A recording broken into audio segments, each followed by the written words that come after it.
What's up, guys? Welcome back to the channel. Today, let's go over SPY, QQQ, IWM, and let's break down some individual stocks. Let's get a preparation for this week coming up. Looking at the Qs, NASDAQ, we had a beautiful bounce off of this 525 level, and we have broken new highs at this 540 level. So now we are starting to move up. The higher highs are happening, and just continue to ride the wave.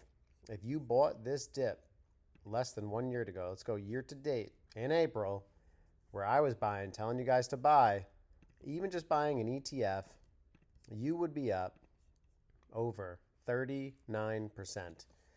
Nice, easy gains, safe way to do it. That is definitely the way. So let's continue to watch levels on QQQ. It's going up. Just be aware that you are trading near the top of this trend channel. I would expect some resistance around 575. Let's see what it does from there. SPY, same exact thing. Broke this support level, 475. Then it moved all the way up to 600. It's been holding. It broke above 609, which is the high on SPY. And now we're continuing to make highs. Watch 650 as your resistance. IWM, small cap Russell, same thing. I bought these bad boys in April when they sold off. Everybody said the market, the world was ending. Look at that gain right there, up 30% on IWM. That's a iShares Russell 2000 ETF. That's a beautiful ETF to own for small caps. Now let's break down some of the individual stocks. Tesla is very interesting. If you just look at it just based off of its highs at the year to date, 488 pulled back all the way down 55% to 220. Now trading around 312. We'll see what it does this week. It's still 35% down from its highs. If we can get a recovery even back to 360, that's 20% move. And a back up to highs with autonomous and robots, that would be a 50 to 60% gain right there. Looking at the short-term levels, what you need to watch is watch this $300 level. We are technically on an uptrend on the 3-month. You had a bounce here at 215, another bounce at 230, another bounce at 275 and 295. Now we just need to see, are we going to get out of this rut here and continue jumping on this ascending pattern right here? Let me just zoom it out so you can see. There is your support. Continuously bouncing off of this. Looks pretty bearish when you look at the overall candles, but I don't count Tesla out. I've seen that before where the shorts just get obliterated. So just be aware, short-term levels, you're going to be watching. If we can get to 328 to 330, if you can get above that, then it's going to be 345 and then 365. And watch the lower end of 300. Next, let's take a look at Nike stock. Nike stock, with that news of Vietnam, is moving higher. We own these in the YouTube portfolio. This is a great buy and retest now. You had this gap fill from $62 all the way up to $70. If we get a retest, I'd be looking to day trade this. If we can get a pullback to $70, retest for a push higher. That's what I'd be looking for with that. With that recent new good news, RSI at 69, 70, we might get a healthy pullback on that. Microsoft, another stock we bought in April when it was trading at 350. And now we have a 357 cost basis, which is beautiful. Continuing to dollar cost average. We're up 45% on this. Trading at the top of the channel. Expect pullbacks. But the big thing with Microsoft is it broke its previous high around 450. Now it's moved to 500. This could continue. Next, looking at Visa stock. Visa stock is a stock that, with the stablecoin news, has definitely been having some sell-off pressure. But when you look at the overall trend, you shouldn't really get too worried. I mean, this is continuously staying bullish as we go. Let's see if we can get above 375. Stop losses, I would say, way down here around 260. Continued dollar cost average, either by these yellow bars, which it doesn't stay there long, as you can see. Next stock, let's go over Google. Google's a stock that, if you follow my channel, you know I have a big Google position in my YouTube portfolio. We had sell-off pressure from 206 all the way down to 140. If you bought that dip in April, which I did, now you're looking at shares at 180. Congrats to you guys continuing to buy the dip on companies that have proven themselves. To me, this is the most underrated Mag 7 stock. I think we're going to make new highs by the end of the year. 205 cannot come soon enough. Going to continue dollar cost averaging in these guys, and we are basically toe stepping up here right now. Let's see if we can get above 180 and make a move to 190, which would be resistance right up at this point here. United Healthcare. This is a stock.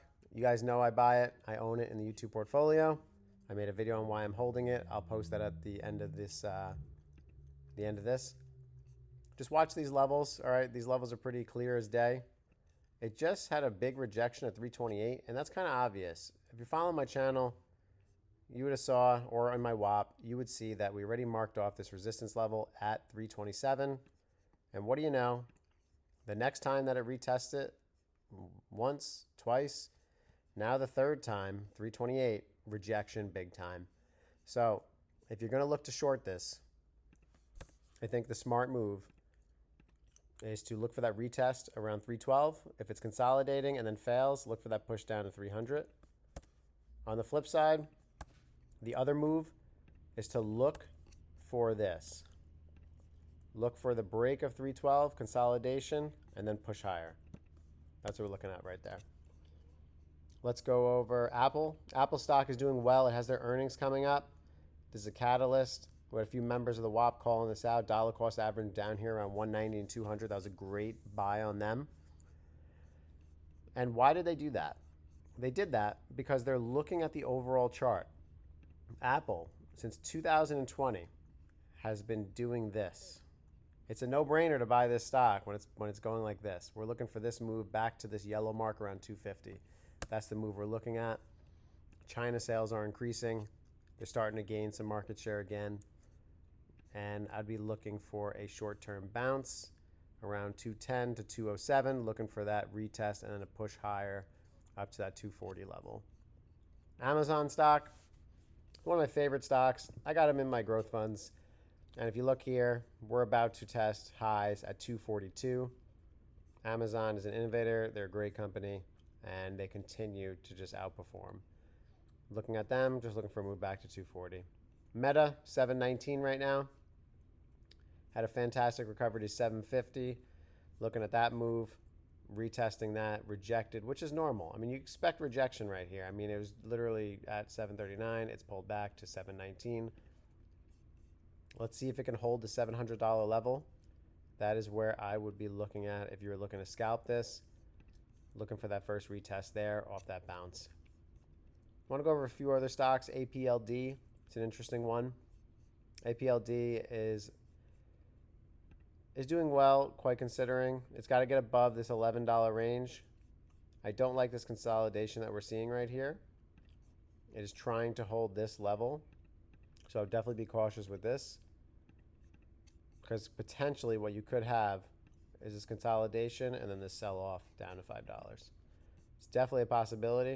I'm not saying it's going to happen tomorrow or this week, but I'm going to be watching it because I do think that this is a potential bear setup right here. It's got to get above $11 if anything's going to happen. Last but not least, BBAI stock. I took some gains on these guys. There's a reason I did. I broke down a video on it, but I just want to show you guys. Look at the last 5 days. RSI at $8.28, around 80. Go on the 1 year chart. Look at the last time the RSI right here was around 81. Look at the last time it was 81. Let's go to February 13, 2025. RSI was around 78 to 89, or sorry, 79 to 80, right up in here. And what did it do from $10? It sold off all the way down to 2006, 75%. I'm waiting for a pullback now. If BBI, I took my gains on them, made $1,100 on them. I want to see a nice pullback, 45 to 50% down to this $5 region. Then I'll get interested again. One more stock I want to bring up. JBlue. JBlue is a stock that I like to just buy and hold. A couple thousand shares. It's starting to make lower lows though, so we got to be cautious here. 3.34 is the low. It bounced off of this 3.8 level. Let's see if it can reclaim $4 per share, $4.50 per share. If it can hold $4.50, then let's see if we can make a move higher. This is one of those stocks I just like to buy and hold and then just hold it for a few months and sell it back up. If you just look at it on a 1 year chart, buying the dip on these guys has proved pretty well. You can see it from this level at 450 back up to 8. That's a double right there. 340 up to 553. That's another 60%. Stock offers a lot of opportunity. Hood stock, this stock is gaining a lot of momentum, but I can't help but notice it used to be 1 year ago $13, and $13 all the way to 100 is a 600% gain. For me, it is too expensive for my liking, and I need to see an expensive haircut come down. I want to see at least $40 on these guys. I want to see a 50 to 60% cut. I'm going to be patient. I'll set alerts. Support, I really see around $67 as your first retest, and I'm just going to continue watching. For me, I just think there's better opportunities, and buying it at $100, I could be wrong, could go to 200, who knows? But I'm not going to have any shares to tell. If they're in one of my index funds, then I guess I'll get a piece of it.